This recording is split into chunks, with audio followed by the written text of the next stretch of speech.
تو جی حضور ترقی یافتہ ممالک کا مقابلہ کرنے کے لیے کیا معاشی خوشحالی کی ضرورت نہیں ہے کہ یا ترقی یافتہ معاشی قوموں کے خوشحالی ساتھ؟ اور لفظ ہے اور چیز ہے. اقتصادی جد و جہد کہیں پھر میں مانتا ہوں. ہاں جی میرا مقصد جی ہاں یہ مقصد ہی ہے.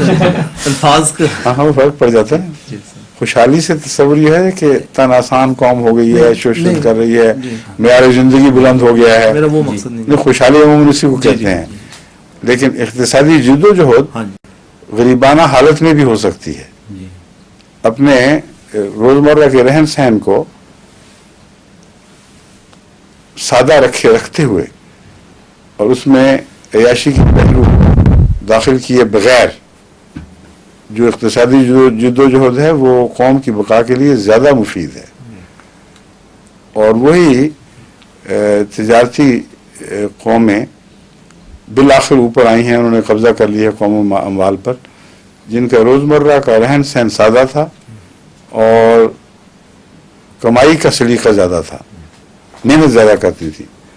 ابھی چنوٹی کمیونٹی دیکھیں کس طرح چھا گئی ہے, اور پاکستان کی اقتصادیات میں شروع میں سب سے اہم کردار اس کمیونٹی کے کپڑے وغیرہ کے کارخانوں نے اور سود کے کارخانوں نے کیا تھا.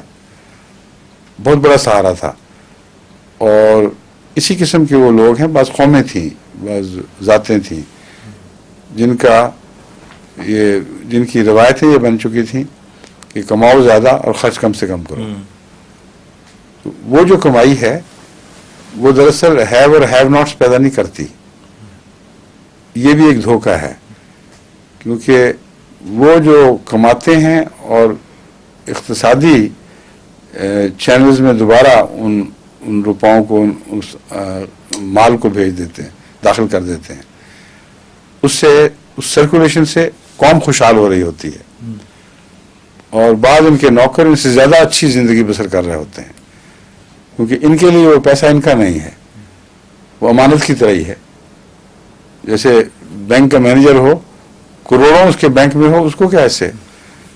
تو ایسی قومیں جو ہیں عملاً بے شمار روپے کے مالک ہوتے ہوئے بھی روزمرہ استفادے کے لحاظ سے ایسے ہی ہیں جیسے غریب ہوں, اور بعض بڑی غریبانہ زندگی بسر کرتی ہیں.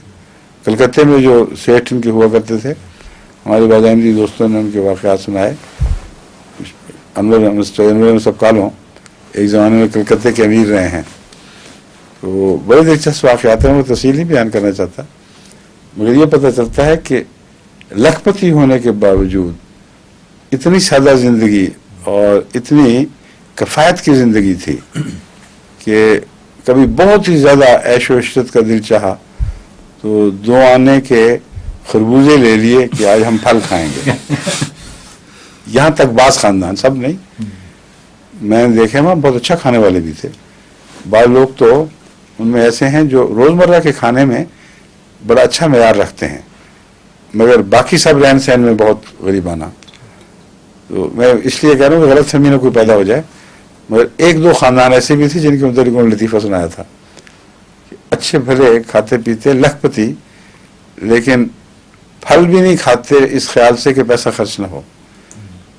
مگر بالعموم ان کا جو روزمرہ کا گھر کا کھانا پینا اچھا ہوتا ہے, خاص طور پہ خالص گھی پر یہ بہت لوگ زور دیتے ہیں لوگ.